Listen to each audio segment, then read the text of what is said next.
right, and here we go. We should note that BT has invited all of our federal party leaders to join us live to explain why they should be elected. We are 2 weeks away before heading to the polls on September 20th. So let's help you out here. Joining us now is Erin O'Toole, leader of the Conservative Party of Canada. Mr. O'Toole, good morning to you.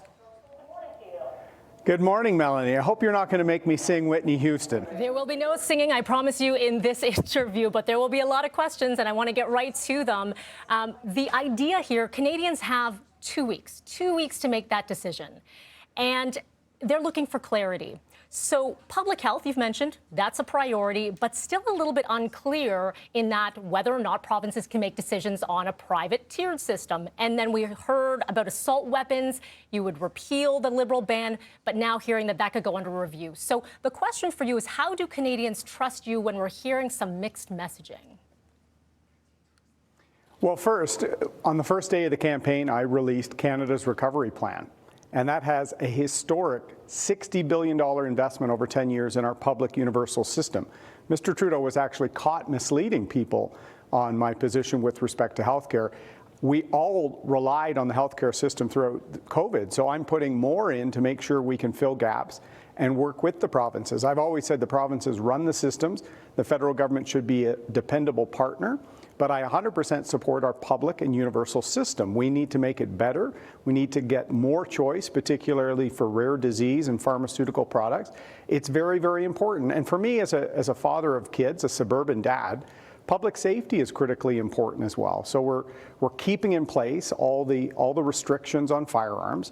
But I said I'm going to run a process to try and take the politics out of this, because Mr. Trudeau divides people while he ignores the shootings in the cities with illegally smuggled firearms. Some of the big city mayors are going to be talking about that today. The smuggling from the United States has gotten worse over the last 6 years. So we have a plan to tackle that both at the border and working with police forces in our large cities. Okay, so you mentioned families here, and we are getting a lot of viewer questions when it comes to childcare. I want to read out this tweet. Do you have a specific plan to implement affordable childcare for families who are struggling across the country? As we know, this is a big issue.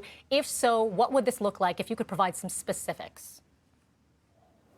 Yes. In fact, we would roll out our plan immediately, and our plan would help all families with the costs with respect to healthcare, allow families to make the best choice for themselves, and families in the lower income levels would get 75% of the costs covered. We want this to apply immediately. So Mr. Trudeau, in his flurry of announcements just before an election, that doesn't even take place for 5 to 6 years, what he's pledging, and it will only help some families. We think all families deserve a break, need more support directly from the government, and they make the best choice depending on their hours of work, their environment. Some people are doing split sort of shifts or modified schedules. We need to give families as much flexibility as possible, and our plan will do that. Mr. O'Toole, the $10 a day plan that we heard from, as you mentioned, Mr. Trudeau, there has been some number crunching and some analysis on it that it could actually, in the long run, save thousands of dollars for some families. There have been some Conservative premiers who have said, yes, sign me up, including Ontario Premier Ford here. Why start from scratch?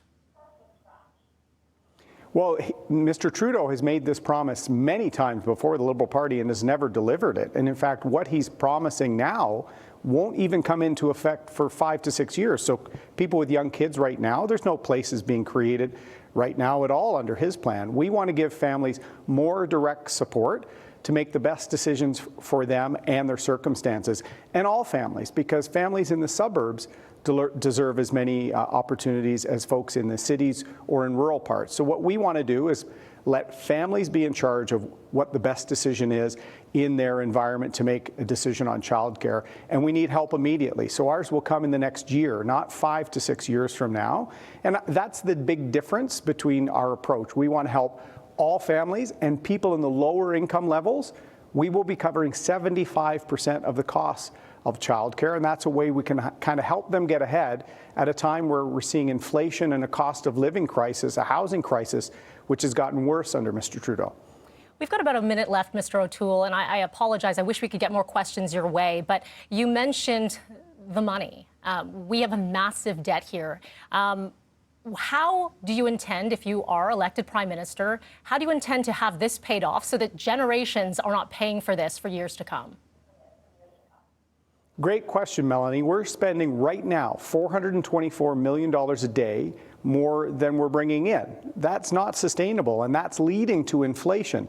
So we have a plan to balance the budget over 10 years, focusing on help for families, help for small businesses, especially services and restaurants struggling after the pandemic, get them back on their feet, some funds for healthcare and for mental health. We've got the third pillar of our plan is a national leadership role on mental health.